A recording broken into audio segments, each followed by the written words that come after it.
Vamos a nuestra última charla del día. Es Álvaro Hidárraga, Jardín Botánico de Medellín.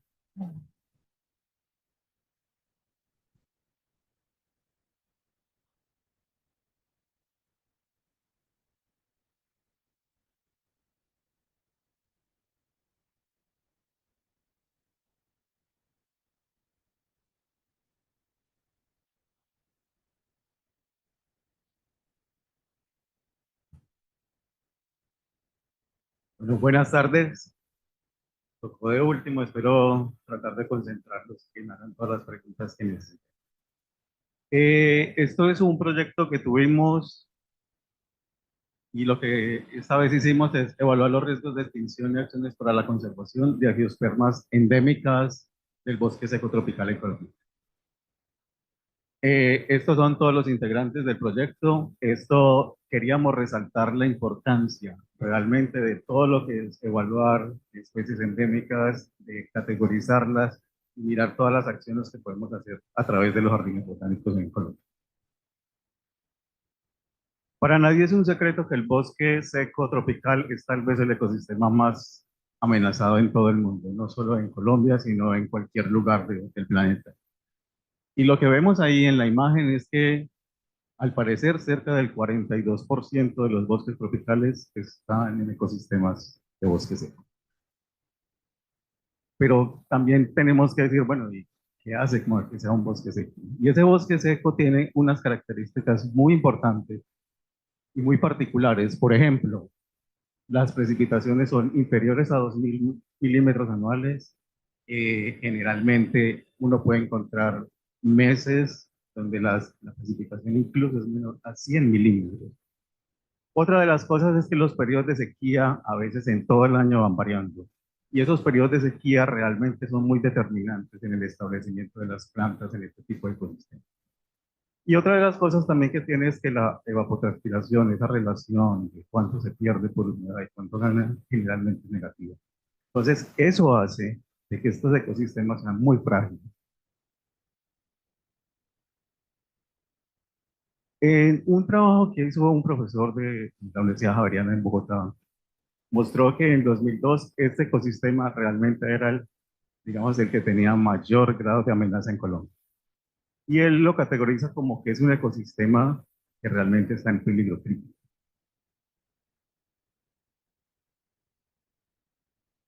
En un estudio en el cual hicimos y publicamos en un libro sobre bosques secos, hablamos de que más o menos existían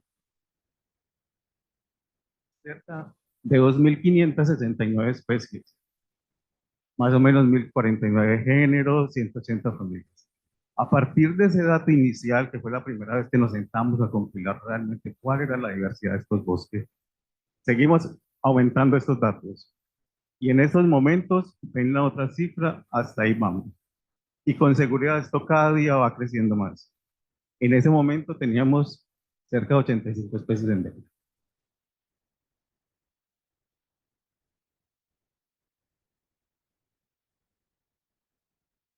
Y entonces cuando pensamos como que en estos bosques secos, que son los ecosistemas más degradados, que son los ecosistemas que todo el tiempo se están transformando, siguen apareciendo nuevas especies en Colombia. Y en las últimas décadas, aquí tenemos 3 ejemplos, aquí pueden haber otros 3, y puedo pasarle y pasarles más diapositivas porque más o menos se cree que en la última década se han descrito más de 20 especies nuevas en los bosques secos. Y estos bosques son los más deforestados en Colombia. Actualmente tenemos cerca de 116 especies que pueden estar en alguna categoría de amenaza. Y esa alguna categoría es especialmente en estas 3 categorías. ¿Qué problema tenemos nosotros? Que todavía no tenemos suficiente información sobre las especies. Entonces, hay especies que realmente no las podemos categorizar porque no tenemos datos suficientes. Y entonces, ¿qué hace importante estas listas de especies? Pues yo creo que de las cosas más importantes que podemos decir es que son instrumentos de gestión que sirve como protocolos de identificación de algunas áreas que van a ser muy importantes para evaluar biodiversidad y sobre todo que son insumos fundamentales para el diseño de planes de conservación de especies. En Colombia tenemos una estrategia nacional para la conservación de plantas, pero también tenemos un plan de acción. Y esto es muy importante, ojalá todos los países lo tuvieran. Entonces queríamos hacer esto, pues no voy a poner a leerlo todo, pero lo que queremos es como evaluar. A partir de todas estas especies generamos 49, y esas 49 es porque teníamos datos suficientes para evaluar. Entonces, ¿cómo empezamos a hacer esto? Primero, identificamos cuáles eran esas especies de plantas con flores que estaban en los bosques secos. Y para eso siempre hay un problema de cómo definir una especie de bosque seco y cómo no. Entonces, lo que mirábamos es, claro, si más del 80% de los registros están en bosques secos, pues decíamos que era bosque. Si no, entonces también teníamos que tener en cuenta cuáles son esas poblaciones, cómo están distribuidas y si están por fuera de estas áreas, entonces ya las consideramos como bosques marginales. También teníamos que tener en cuenta la distribución espacial de las especies y cómo estaban clasificadas. Es decir, si eran endémicas o no, y para eso nos íbamos a, pues a la literatura, a expertos.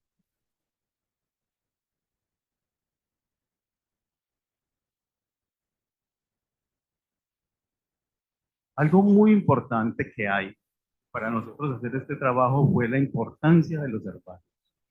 Y los herbarios suministran casi que la información más precisa para nosotros poder categorizar estas especies. Entonces teníamos que tener en cuenta mucha de la información que encontramos en los herbarios, especialmente sobre distribución, sobre uso, sobre geología, sobre ecología. Y de todo esto entonces empezamos a revisar todos los herbarios que hay en Colombia y miramos todos los registros de estas especies en Colombia. Y tratamos de curar todas las colecciones de estas especies que tenían ese nombre.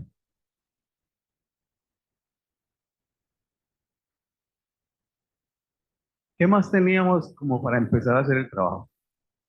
Entonces miramos, eh,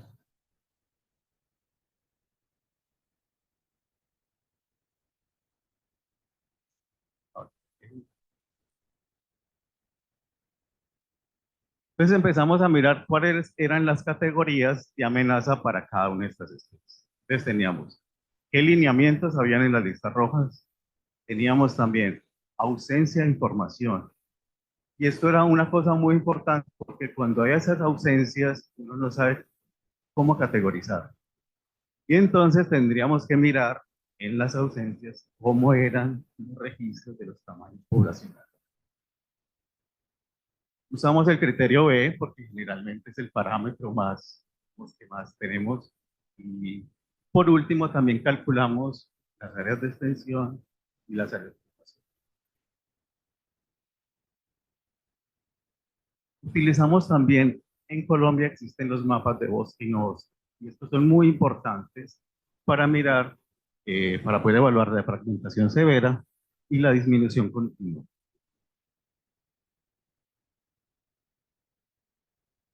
Y también utilizamos qué acciones existían con estas especies. Eso es algo que muchas veces no tenemos esa información. Entonces, esta información va, bueno, qué especies han utilizado en algunas acciones de protección, en restauración, si hay uso sostenible de estas especies o no, o cualquier otra, pues, otra gestión. Teníamos también que mirar cuáles de estas especies estaban en los sistemas de información de los parques nacionales. Teníamos que mirar también, bueno, qué especies de estas que encontramos están en los jardines botánicos. Y también miramos si alguna de estas especies endémicas amenazadas estaban en los apéndices municipios.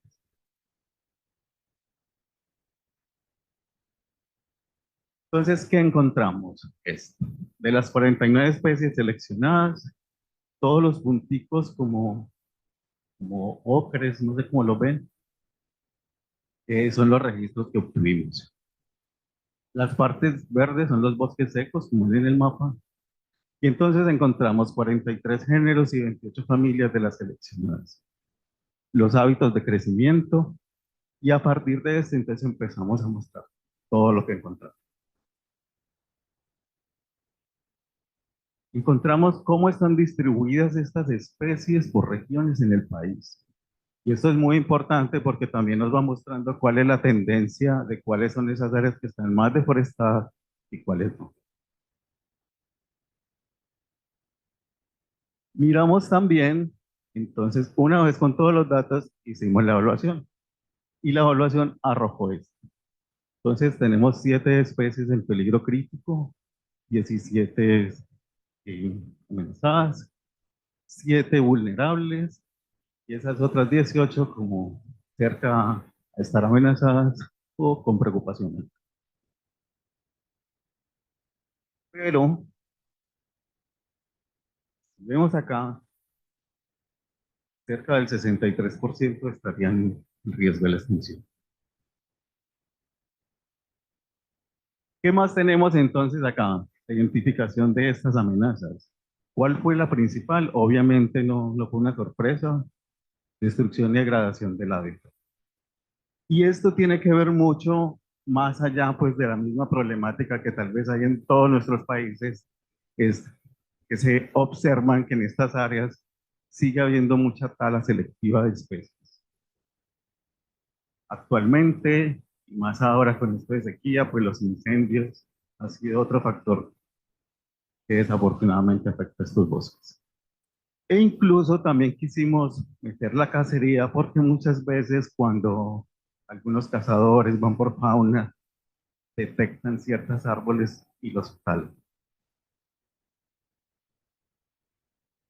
¿Qué más encontramos de esto? Entonces hicimos un análisis a ver qué era lo que pasaba con estas áreas donde encontramos este tipo de especies.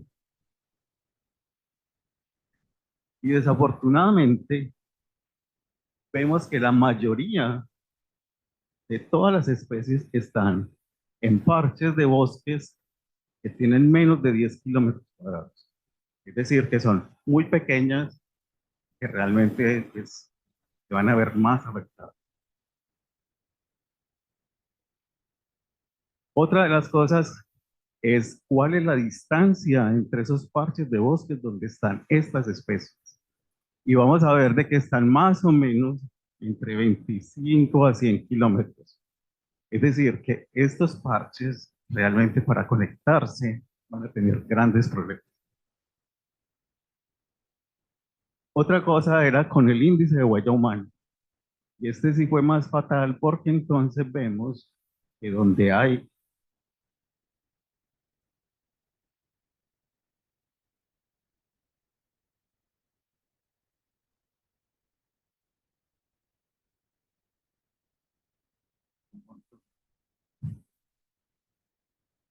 eso.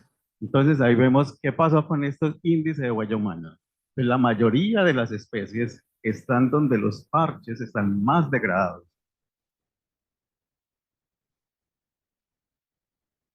Y entonces también queríamos mirar, bueno, entonces, ¿qué pasa con estas especies endémicas? ¿Dónde están? Y el 52% de las especies está por fuera de las áreas que están protegidas bajo alguna categoría. Ahí vemos en el mapa, vemos los parches de bosque seco, vemos unos puntos rojos y más o menos el 52% no pertenecen a ninguna área que tenga algo de protección. Y entonces, ¿qué podemos hacer con esto? Entonces, revisando todos los jardines botánicos, bueno, ¿y ustedes qué tienen en la colección viva de estas especies? Son muy pocas las especies. También nos encontramos que en ninguna de ellas hay unos protocolos de propagación para estas especies que sean endémicas amenazadas. ¿Qué otras cosas también vimos? Solo dos especies de cactus están incluidas en el apéndice de CITES. Y 4 especies solamente están incluidas en los planes de conservación de algunas autoridades ambientales, pero a nivel regional. ¿Qué nos da esto como impacto también en la lista roja de estas especies endémicas? Entonces vemos, hace unos días, tal vez 10 días, se acaba de publicar la resolución de especies amenazadas del Ministerio de Medio Ambiente, en los cuales reconoce este trabajo, pues muchos otros que venimos haciendo, para tenerlos en cuenta en estas resoluciones donde se protegen algunas de las especies amenazadas. Otra de las cosas también es que se utiliza toda esta información para identificar las áreas clave de biodiversidad en el país. Y por último, entonces, claro, todo está como conectado con la formulación del Plan de Acción de Conservación de Árboles Amenazados en Colombia, que en este momento son cerca de 6.800 los que se han evaluado. Podemos como concluir simplemente que de los mayores problemas que tenemos es la documentación de las especies, muy poco sabemos de ellas. Tenemos que hay poca representatividad de las colecciones de estas especies en los herbarios. El 63% de las evaluadas que están amenazadas, y esto es algo muy generalizado. Yo creo que en los países de ustedes la cifra va a bajar o subir un poquitico, pero no es nada raro. Esto sirve también como que hay que incrementar la cobertura de estas áreas y hacer unos programas de restauración que sean más sólidos, incluyéndolas. ¿Por qué no pensar en compensaciones ambientales incluyan estas especies que están amenazadas? Y cuando pensamos también en contextos de cambio climático, pues son especies que son muy sensibles por el deterioro del ecosistema, por la introducción de nuevos patógenos, en fin. Muchas gracias.